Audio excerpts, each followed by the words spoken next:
to prepare some jewelry. So he got busy in preparing the jewelry.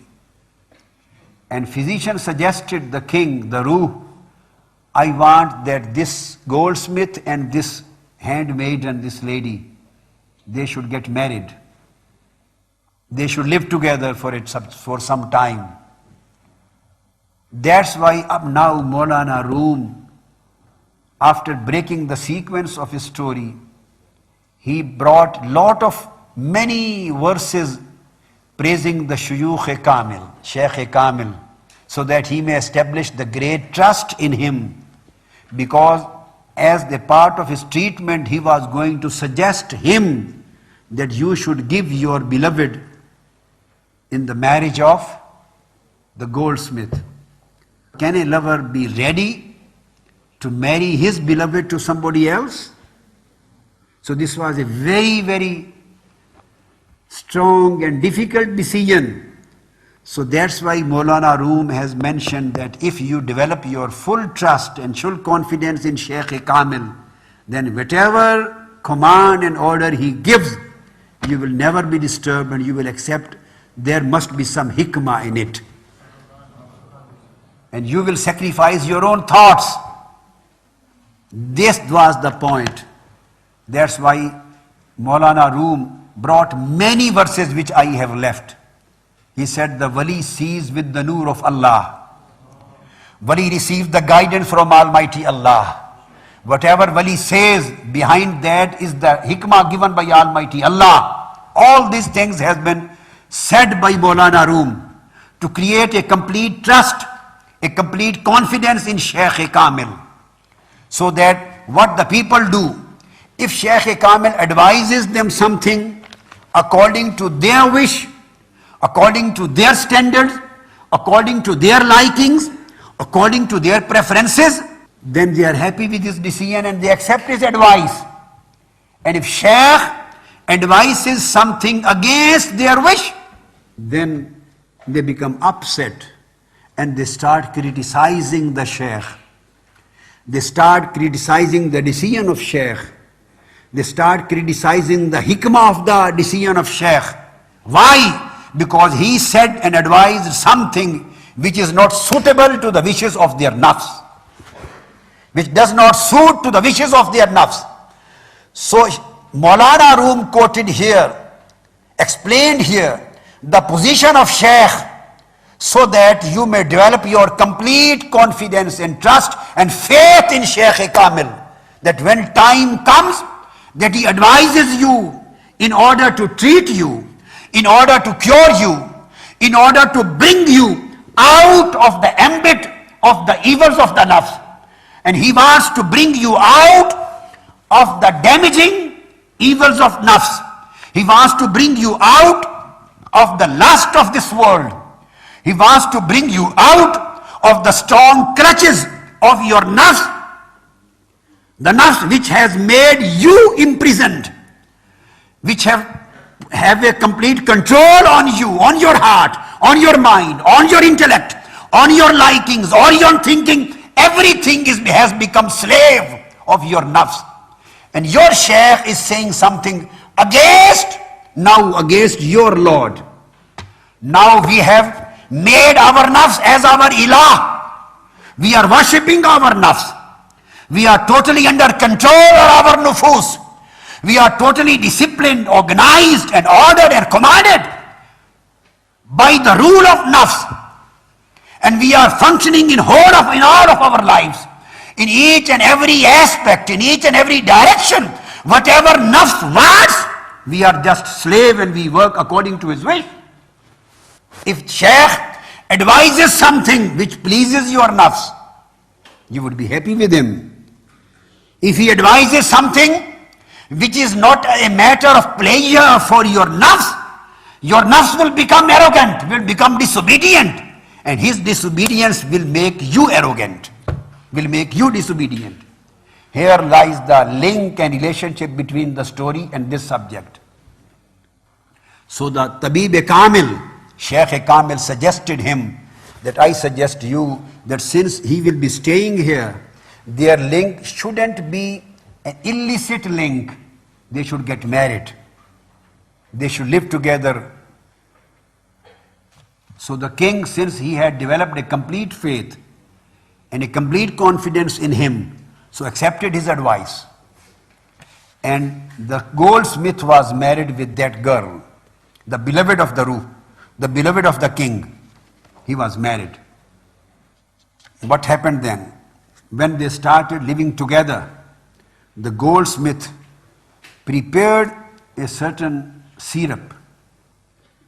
You should keep in your mind that this is a story.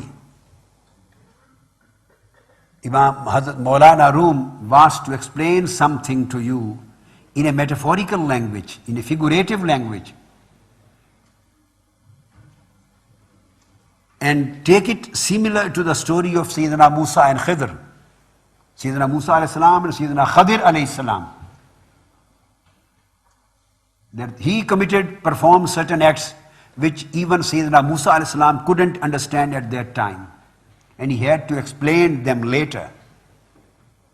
So there would be certain things coming which a common sense does not accept and does not recognize and does not realize.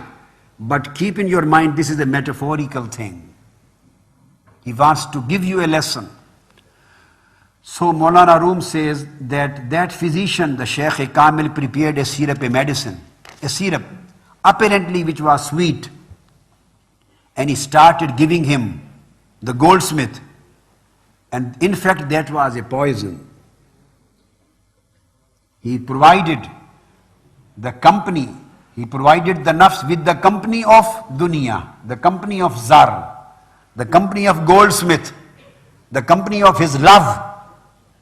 And then what he did, he started giving a syrup to the goldsmith, which was a poison, and he started becoming ill. He started becoming ill.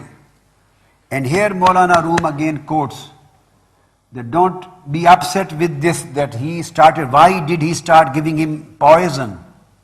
He said, if you can't understand, then try to understand this poisoning in the light of the event when Musa alayhi salam broke the ship of those two people. When he broke the ship, apparently, and Musa alayhi salam asked, why have you broken the ship of these two guys who have provided us a facility and have not charged from us? They were so generous with us, and you have broken their ship, their boat. In the end, Sayyidina Khidr alayhi salam replied and explained the reason, the cause. He said, the reason why I broke the boat was that there was a king coming behind. Any boat which was in a beautiful form, very perfect form, very nice form, he was taking away from the owners for his own use. And those boats which were broken, he was just leaving the broken boats for them, for the owners. Since they were generous to us, they were kind to us, so I have broken their boat to protect it from the king. And the king is shaitan and the boat is nafs. He broke the boat. Boat is the nafs. Boat of nafs. And king is shaitan. And shaitan looks into our nufus. And if he finds his nafs is quite healthy, beautiful, well-maintained, sleeps well, eats well, speaks well, dresses well, and his nafs is quite arrogant, quite proud, beautiful, with all worldly beauties. His nafs seems to be lovely to shaitan. He captures that particular nafs and brings in his control. When nafs goes into his control, then ruh, the spirit, is again isolated. Because the same story which I told you last night takes place. And Sayyidina Khidr alayhi salam stated that I wanted to save the nafs of the human being from the control of shaitan.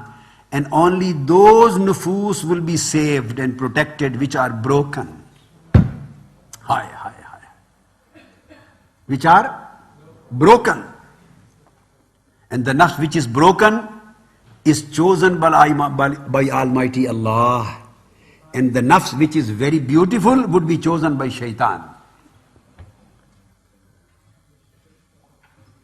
Allama Iqbal says, Tu bacha bacha ke na rakh ise, tera aina hai wo aina,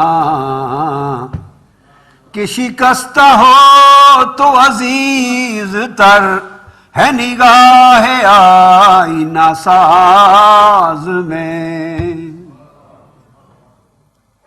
Don't keep your heart and nafs safe. Let it be broken. Only those hearts and souls are chosen by Almighty Allah which are broken. So he wanted to break the nafs. And for breaking the nafs, he wanted to take the love of dunya, the love of world, lust of the world, out of the heart of nafs. And how? He wanted to show the real face of dunya to the nafs. Real face. What is the real face of dunya? And where lies the real beauty of dunya? So he went on giving the poison in the form of syrup. He became ill, became sick.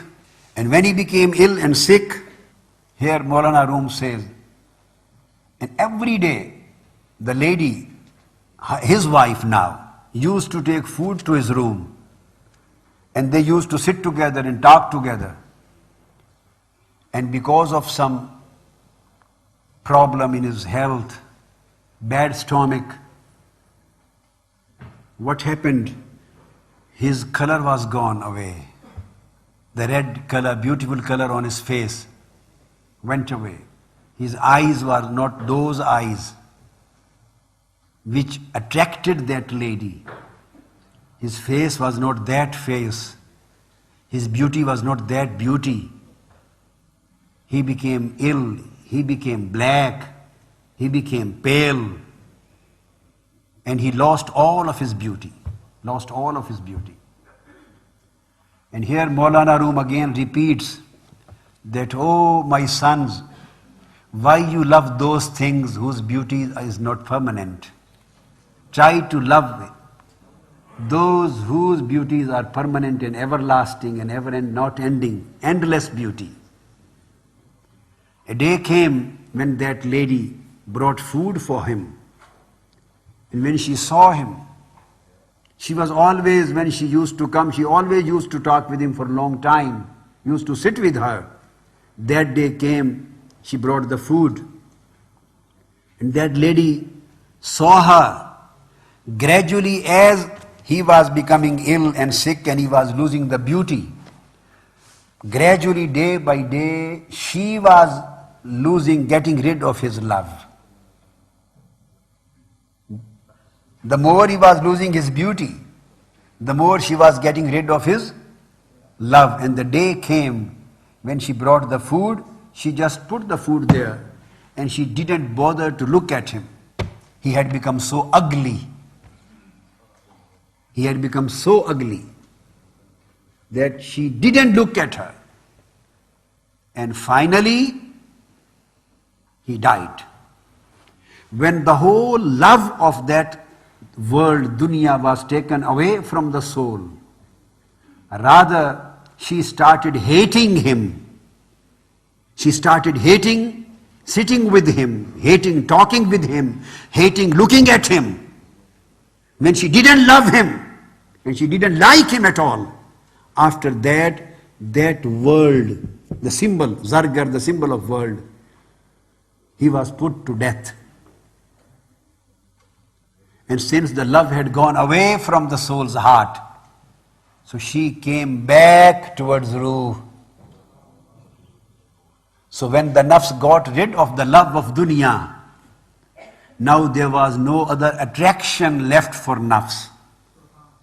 So when there was no attraction, attraction left for nafs in the world, then automatically then there are the higher and the best attractions for her is the attraction of Ruh.